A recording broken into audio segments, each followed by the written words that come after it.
ಈಗ ಬೆಂಗಳೂರಿನ ಇತರ ಸುದ್ದಿಗಳನ್ನ ಫಟಾಫಟ್ ಅಂತ ನೋಡೋಣ ಜಸ್ಟ್ 5 ನಲ್ಲಿ.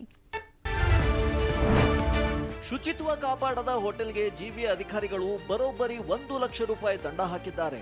ಜಯನಗರ 4ನೇ ಟಿ ಬ್ಲಾಕ್ನಲ್ಲಿರುವ ಸ್ಟಾರ್ ಅಂಬೂರ್ ಬಿರಿಯಾನಿಗೆ ದಂಡದ ಬರೆ ಬಿದ್ದಿದೆ. ಹೋಟೆಲ್ನಲ್ಲಿ ಹಸಿ ಕಸ ಒಣ ಕಸ ಅಂತ ವಿಂಗಡಣೆ ಮಾಡಿಲ್ಲ ಅಂತ ಫೈನ್ ಹಾಕಲಾಗಿದೆ. ಕುಡಿದ ಅಮಲಿನಲ್ಲಿದ್ದ ಕಳ್ಳರ ಗ್ಯಾಂಗ್ ಒಂದೇ ದಿನ 2 ಕಡೆ ಕೈಚಳಕ ತೋರಿಸಿದೆ. ಕೋಣನಕುಂಟೆಯ ಅಮೃತ್ ನಗರದ ಮೇನ್ ರಸ್ತೆಯಲ್ಲಿರುವ 2 ಕಾಂಡಿಮೆಂಟ್ಸ್ ಶಾಪ್ಗಳಿಗೆ ಕನ್ನ ಹಾಕಲಾಗಿದೆ. 3 ಯುವಕರ ಗ್ಯಾಂಗ್ನಿಂದ ಕಳ್ಳತನ ಆಗಿದ್ದು, ಸಿಸಿಟಿವಿ ಕ್ಯಾಮೆರಾ ಇದ್ರೂ ಡೋಂಟ್ ಕೇರ್ ಎನ್ನದೆ ಕಳ್ಳರು ಕ್ಯಾಮೆರಾವನ್ನೇ ತಳ್ಳಿ ಬೀಗ ಮುರಿದಿದ್ದಾರೆ. ಒಂದು ಅಂಗಡಿಯಲ್ಲಿ 5,000 ದೋಚಿದ್ದಾರೆ.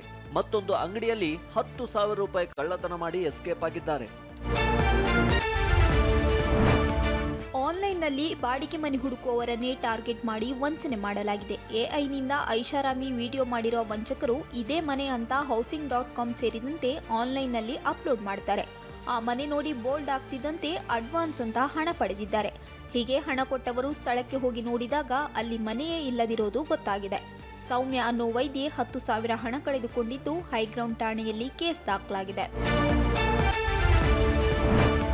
ಸಿನಿಮಾ ಸ್ಟೈಲಲ್ಲಿ ಬೈಕ್ ಸವಾರನ ಕಿಡ್ನಾಪ್ ಮಾಡಿ ಹಣಕ್ಕೆ ಬೇಡಿಕೆ ಇಟ್ಟ ಆರೋಪಿಗಳನ್ನ ಎಲೆಕ್ಟ್ರಾನಿಕ್ ಸಿಟಿ ಪೊಲೀಸರು ಬಂಧಿಸಿದ್ದಾರೆ.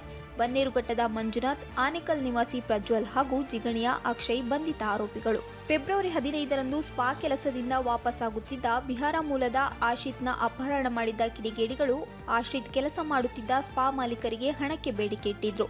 ಸಿಡಿಆರ್ ಲೊಕೇಶನ್ ಆಧರಿಸಿ ಆರೋಪಿಗಳನ್ನ ಬಂಧಿಸಲಾಗಿದೆ.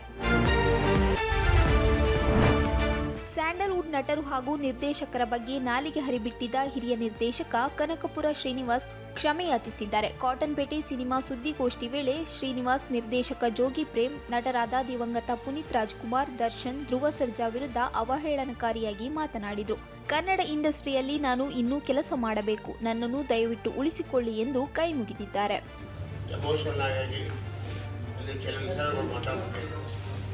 ಕಾರಣ ಇಷ್ಟೇ, ನನ್ನ ಕಾಟನ್ಪೇಟೆಗೆ ರಿಲೀಸ್ ಆಗಬೇಕಾಗಿತ್ತು. ಸ್ವಲ್ಪ ಹಣದ ಅವಶ್ಯಕತೆ ಇತ್ತು.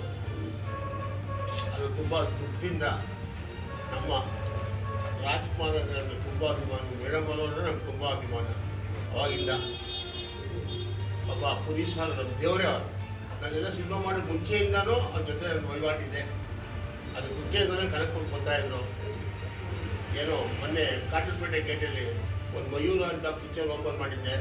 ಅದು ಸಿನಿಮಾ ಆಗಿಲ್ಲ. ಕಾರಣದಿಂದ ದೇವ್ರನ್ನ ನನಗೋಸ್ಕರ ತಗೊಂಡ್ಬಿಟ್ರೆ ಅಂತ ಹೇಳಿದೆ. ದಯವಿಟ್ಟು ನೀವು ಹೇಳ್ಕೊಟ್ಟಿಲ್ಲ, ಸಂಶಯ ಮಾತನ್ನ ಇವತ್ತು ವಾಪಸ್ ತಗೋತಾ ಇದ್ದೀನಿ.